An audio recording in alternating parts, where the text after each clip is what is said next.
Mohammed, he is chairman of the Ethiopian Diaspora Association, and Brutai Dawit Abdi is a member and advisor of the Ethiopian Diaspora Association. Welcome to ETV Studio. Thank you very much. In this edition, we raise issues in connection to Ethiopian diaspora with their home country. And first, Brutai, please, what's the picture you have about the Ethiopian diaspora?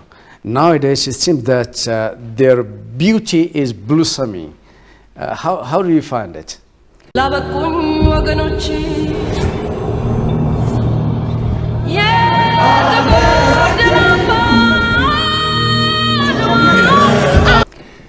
Well, diaspora has always been conscious of their home countries, of their hometowns, but their energetic and enthusiasm, support for their country came about because of the problems we're facing today. And it makes me feel very proud as a diaspora to see so many diasporas standing up for the right of their sovereign country and not allowing a puppet government to sit while we have a prime minister chosen by over 40 million people.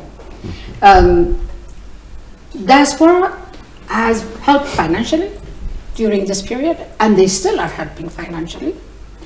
But besides that, they are playing an incredibly beautiful, strong, enthusiastic diplomatic role. They're fighting, and they are winning. And I'm so proud. Thank you. I am proud of my brothers and sisters who are diaspora. What we've seen in Washington, D.C., we've never seen anything like that. Over 40,000 people stood up to voice their dislike for fake news, their dislike for being pressured into doing things that normally an Ethiopian wouldn't dare do for his country. So in many ways, they are playing a role more than they have ever done because of the problems I explained earlier. But this is not something that's going to stop tomorrow. I know the problems we have today are going to be over shortly. I have no doubt about that. And then we'll discuss what happens then. What do you expect from the diaspora? How do we participate more fully to the economic development of our country? Right. This is very fantastic. And how do you find their intervention against, their determination against foreign intervention, and in particular with the hashtag No More movement? How did you find their response? Amazing. She kept it, Brookie kept it very well and said it very well. I can't add anything to it. Hash No More tags, it went all of the United States, America, to Canada, UK, and even Djibouti. Recently you've seen it. Now in Kenya and Sudan. So Hash No More has become not only the issue of Ethiopia, it has become the issue of Pan-Africanism. Right, yeah. It has become Pan-Africanism. I mean, our forefathers, they have tried their best to unite Africa. You know, His Imperial Haile Selassie has tried and founded of the OAU, of course, and others, even Colonel Mengistu Haile Mariam is a passionate of Africanism and Pan-Africanism, and so forth and on. Now, I think Pan-Africanism has come back because of Hash No More. And Ethiopian diaspora community at the moment, as Brookie said, we are proud of them. The nation is proud of them. Mom and dad are proud of them. Our leader, our champion, Prime Minister Abichu Abiy is proud of them. That's why he called them. He even put a target, 1 million.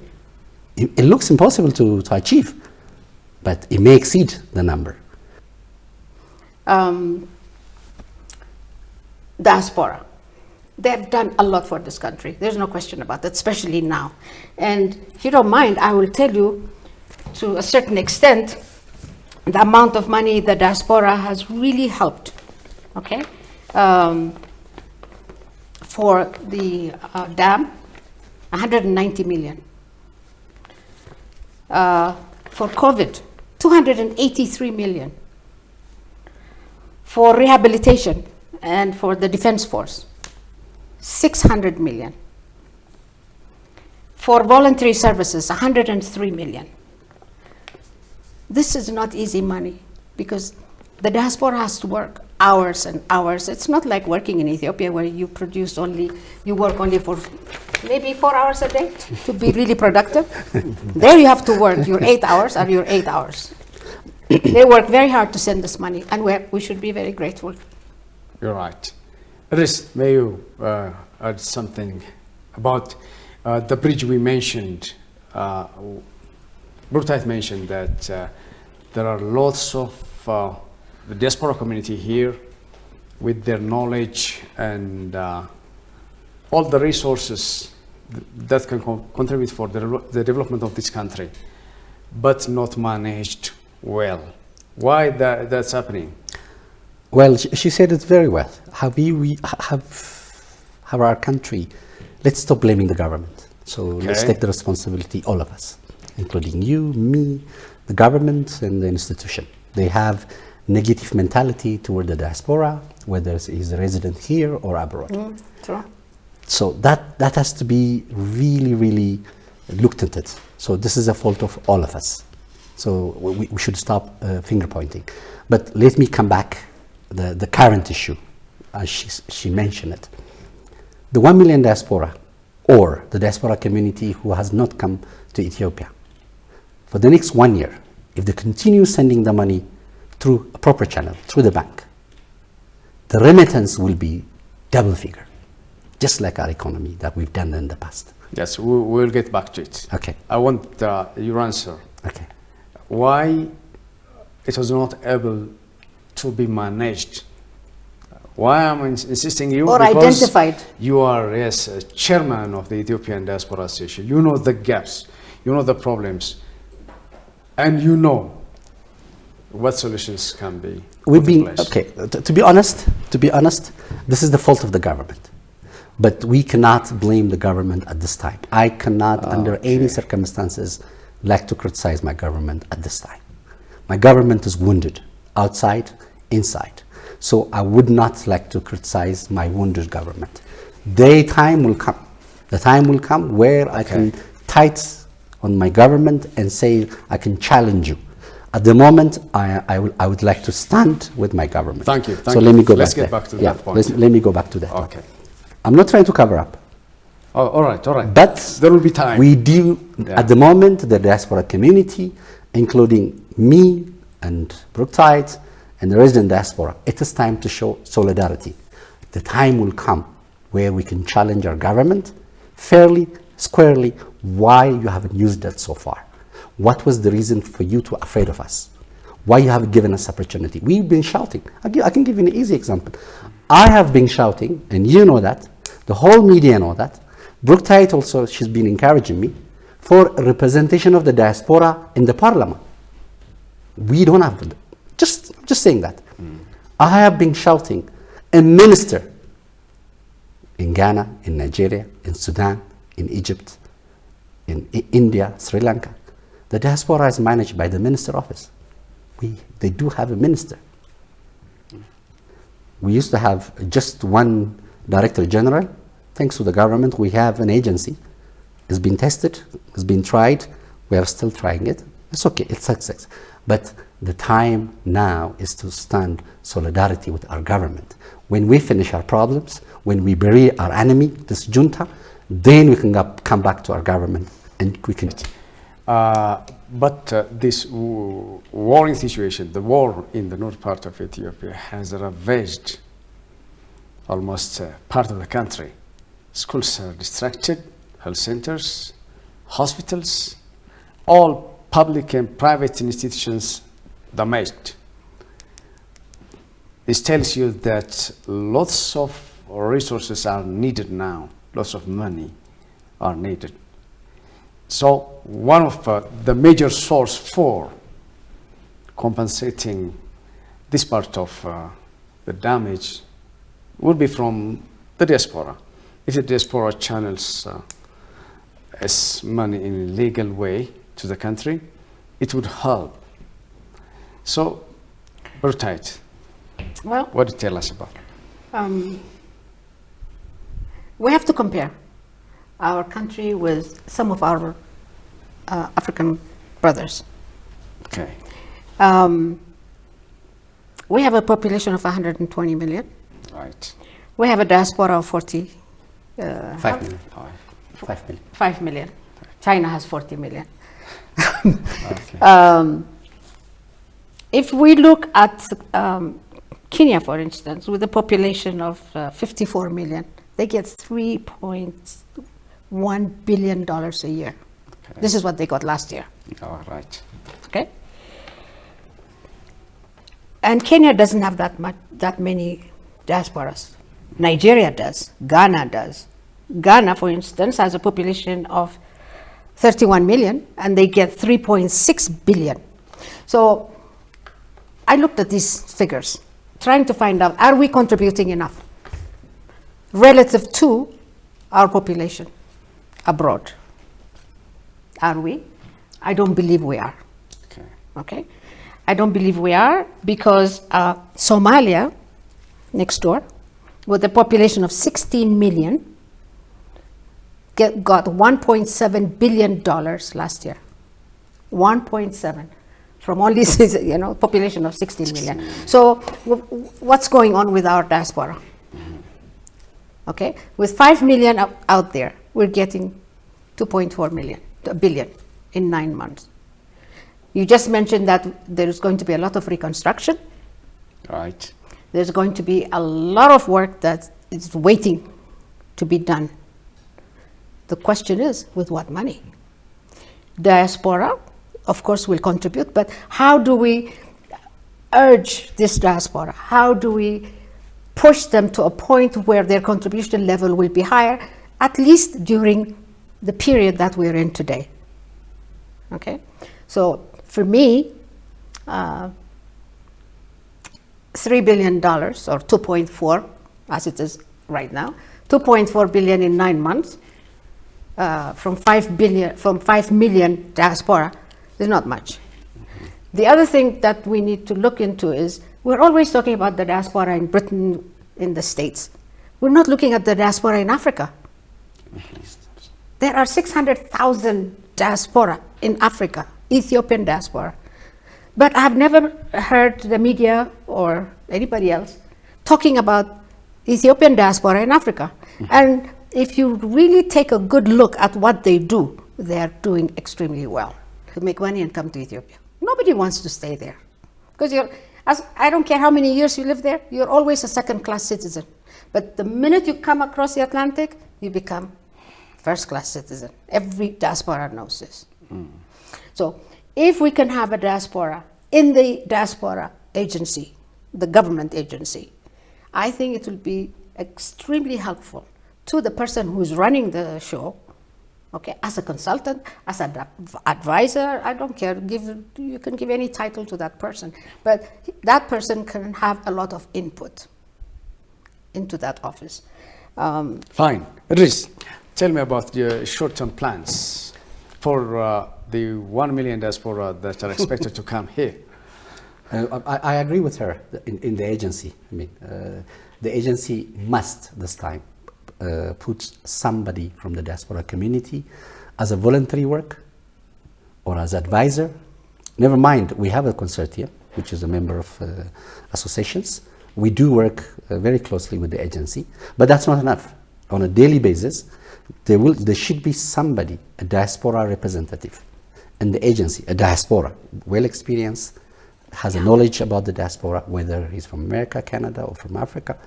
Not one, but a couple of them, working as a voluntary within that office. So whenever the diaspora issue comes, must not served with an experienced, well-mannered, civil servant.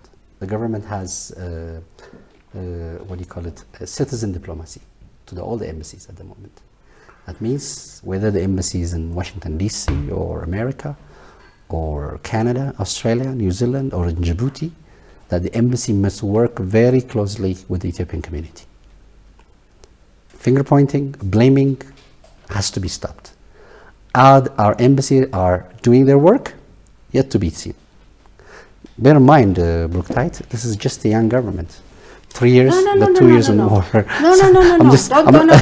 Don't misunderstand me. This has been going on for years. I'm Yes, not talking absolutely. about yesterday. It can change. This has been going on as long as I can remember. I agree with you. I've And suffered with it. I have been very vocal about this. Yes. I have done an hour interview with different people on this issue. You told us about the entire history of our embassies there. Absolutely. Embassy there, not about the past 3 years. No, No. It's the been past going 3 on for the years. last 30 years. but yes, we have a young government. No, I'm not trying to... You start. I mean, you can crawl before you can walk, right? I agree with Okay. you. Right. So we're in the crawling stage. That is when we have to do it right. I agree with you. For the last 30 years, the embassies has been an army fort where you can be handpicked and selected only for the few. None of Ethiopian diaspora, whether he's in America or Canada or London or Paris or New York or Italy, they do not have an access to the embassies. Only the one in the Middle East, they used to have 100% access to the embassies. So, No, not really. let's say, for crying I live out there. loud. So, but now the government has clear message to the ambassadors. Work very closely with Ethiopian community. So that community, as she said, it's an asset. Now, going back to the 1 million diaspora, they're coming. Let us use them, not abuse them. I do not want the 1 million diaspora who's coming home to be abused by the hotel industry, by the restaurant, by the taxi firms, by the government office, by the bureaucrat. If you abuse them, this is the testing ground. The solidarity that they have shown where they were back home, the Prime Minister called them because of they have shown the solidarity. Why he did it at this time? He's a visionary guy. He's as solid as a rock. We like him. Everybody likes him. Because he loves his country. Simple. I don't love him. I don't respect him because he's Abiy. I don't know him. I've never met him. He's my leader. So this is it. We follow a very disciplined principle where we are in UK and America about selecting the government. Wait a minute. What about the people of Ethiopia who went out, stood 16, 17 hours to vote and selected the government of prosperity? The leadership is Dr. Abiy. He has been elected by 40 million. Can we respect and follow him, for crying out loud? He has 5 years, 4 years to prove. You have a chance to punish him after 4 and 5 years. And on top of that, which kind of African leader, name one of them, has given opportunity for the opposition party to be a minister? This is unheard of. This is what the West doesn't like. They're saying, uh-oh, here comes. We thought all African leaders are running at Windows 95, but there is one running at Pentium processor. Watch out. Can we derail him? So we, the people of Ethiopia, says, no, you cannot derail a leader. Yes, indeed, he's not running at Windows 95. He's running in a Pentium processor. All right, Brutait. How can the Ethiopian government or Ethiopians can maintain their support that they have shown in the past days, in the coming days? How do you think that... In the long run? In the long run, the long Ethiopian run. diaspora community can be exploited well? Yeah, Well, that's a good question. Yeah. Well, from some of my readings and knowledge, some of the work that's permitted for the diaspora are import and export, brokerage, sales, and later manufacturing was added. So most of the things that the diaspora is pushed into are businesses. Mm-hmm. Okay? So what kind of business would bring Ethiopia the foreign currency that we need? There are areas that have not been touched. Mm-hmm. You have 1 million Ethiopians coming. This is the time to tell them what sectors of the economy they should get involved in. Okay, tourism. Kenya makes so much money from tourism. Right. What does Kenya have that we don't have? I'll tell you. good hotels, clean hotels, many travel agencies, tour guides that know what they're talking about. We have those things here? No. We don't have decent hotels. We don't have a good place to eat when we go to see some of these beautiful, beautiful touristic areas. So tourism has not been touched. Tourism brings a lot of money. Take Seychelles. What do they have? White sand. That's it. Just the beach. That's all they have, the beach, nothing else. But people fly from all over the world to sit there and bathe in the sun, and they pay for it. We have beautiful weather. We have so many things that we can share with the rest of the world. I mean, countless. If you look at it from a religious point of view, from a historical point of view, we have many things. We have not developed it. This is where you should push the diaspora. Build hotels. We'll give you this. We'll incentivize them. Give them incentives. The other area where we can get a lot of dollars in is the textile and designing. Look at Nigeria.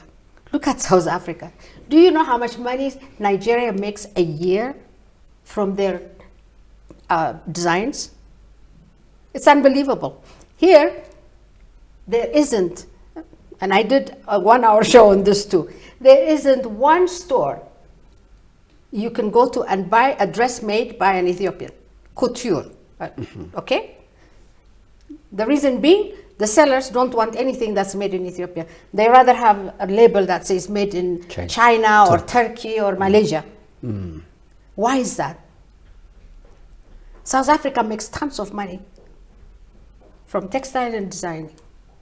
We don't. We have everything here. And yet, these two sectors have not been touched at all. So when you have your 1 million diaspora and you have a meeting, you should tell them, get involved in the tourism sector, because tourism doesn't cost that much money. It's not like putting up a manufacturing plant, okay? And it doesn't need dollars. It doesn't need a lot It of does. dollars, yeah. Everything is local. The only amount you might spend in dollars would be to buy the automobiles.